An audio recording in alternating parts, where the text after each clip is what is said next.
So when I see that someone is leading into a non-constructive conversation, I usually talk about kangaroos invading Uruguay. Hello and welcome. I'm William, researcher in sociology at the University of Warwick in the UK. Today I wanted to share with you how do I respond to Islamophobes. Well, the first rule is don't debate. I don't like debates because let me tell you that even in the scientific world with experts on their topics, debates are never constructive, because at some point, even if you deal with facts, figures, these facts and figures are always subject to interpretation, meaning that even theories like the theory of relativity by Einstein was debated until very recently, because there's always an element of subjectivity that comes into play, and you can talk about it for hours. And the second thing is you cannot change someone who wants to prove you wrong. If they have an agenda, if they're not open to a constructive discussion, there's no point of you wasting your time and your energy. You can apply all the logic and the rationality you want. It may be completely fruitless. But sometimes I have the time, and any kind of comment, even the most hateful ones, boost my engagement rates of my videos, so why not? YouTube is the only place where I have to thank racists for boosting the visibility of my videos. Crazy times we live in. Sometimes I joke, hey guys, you're so good at hating on people, why don't you do it as a side hustle? Each time you comment on YouTube, it's the channels that get more money, while you have outlets that pay $150 or pounds per 1,000 words of the exact same thing you're saying. Stop wasting your time on YouTube, go and earn some money. So here is a list of all the different arguments in my responses. First thing people may say when they see content about Muslims and Islam is we don't want sharia law, which is willingly conflating the kind of local policies that you see in Afghanistan, in Saudi Arabia, and some other countries that they mistake as Islam. You probably know that Saudi Arabia didn't allow women to drive until 2018, while in Islam, women were allowed to drive camels. When they say return to Muslim countries, again, there is no Muslim countries, there is no Islamic countries, there is no such thing. You've got countries where you have people identifying as Muslims, and we call this Islamicate countries. The only time a region of the world was following to the T the principles of Islam was during the time of the Prophet, peace be upon him, and the four caliphs. But there is no ruler nowadays, in my knowledge, that follows Islam to the T. When they say that Islam is importing extremism, well, tell them to think about their own government, whether you were talking about, France, the United States, who is importing extremism, who is welcoming on a red carpet leaders of state which are known for violating human rights, freedoms, liberties, and democracy. While they know that countries like Saudi provoke disastrous humanitarian conditions in countries like Yemen, thanks to Western weapons that they have been importing,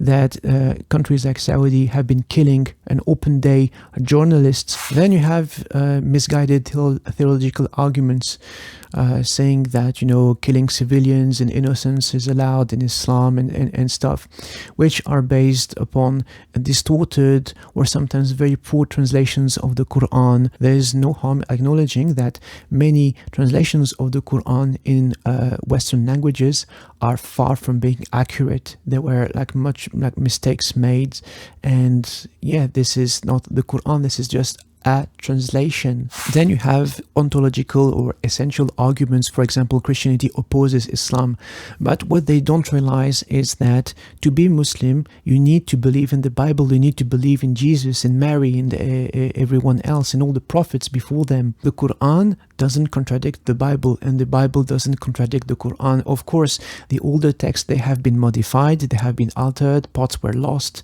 but most of it is still accurate. And most of Christianity actually doesn't come from only the Bible and the Gospels. It is their interpretation by members of the church, and specifically the Catholic Church, which has instilled different principles.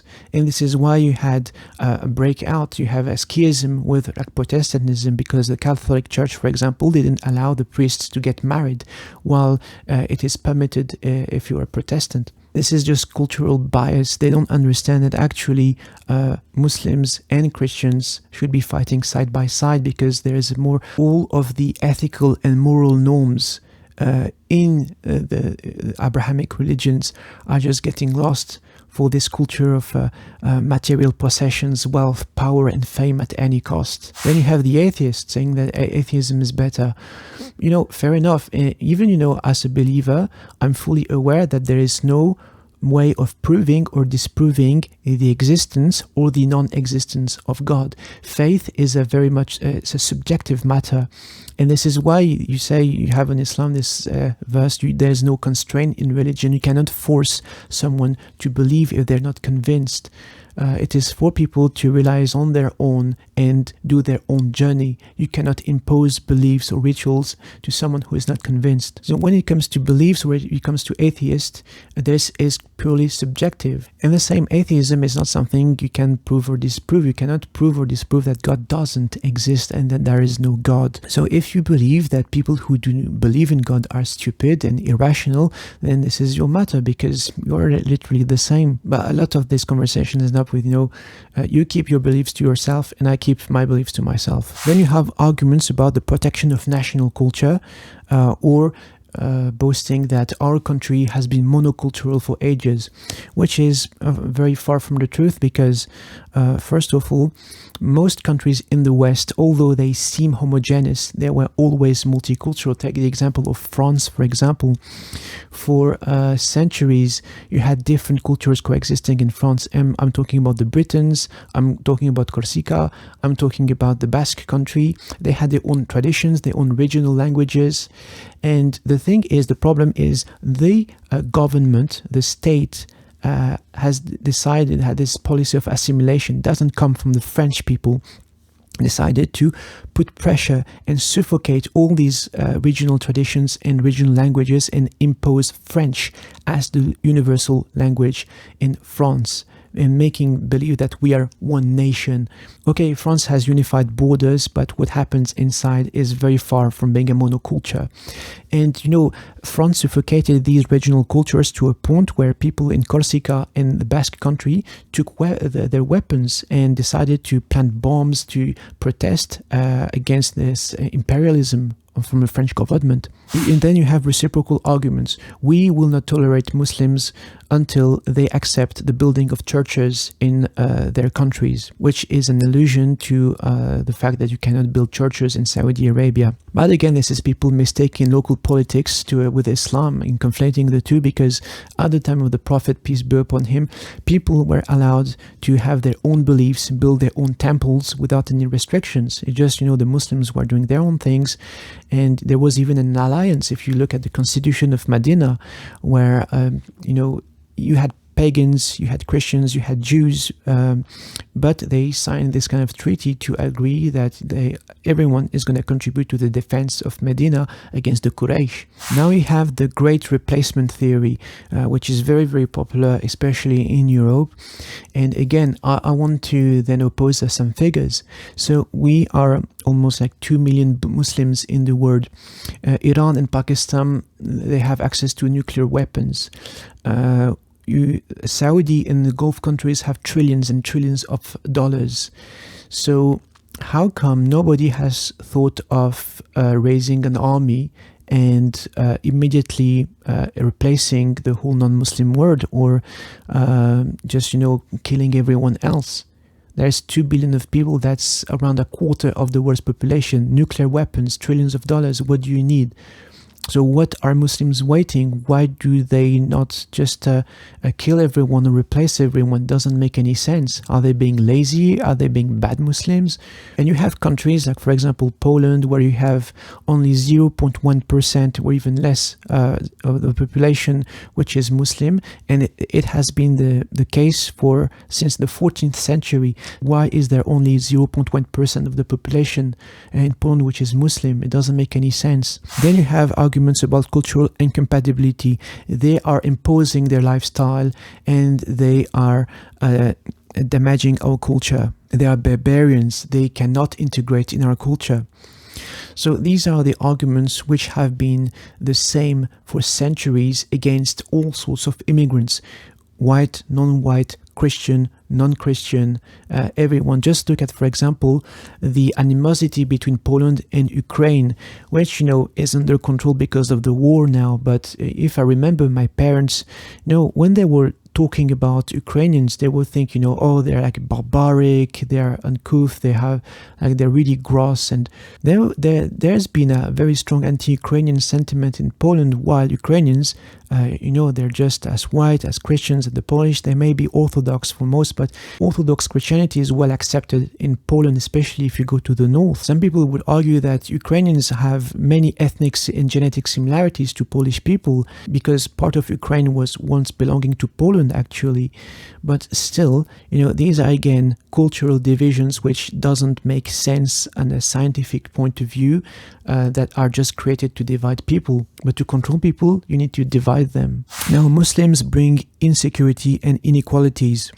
I always do this thought exercise. What if then all Muslims disappear from the face of the world? What would happen? Would that resolve problems of terrorism, problems of violence, problems of unrest in financially deprived areas? Of course not, because if you look back at the history of countries, gangs, way before you had even colonization, there were people from the lower social economic classes.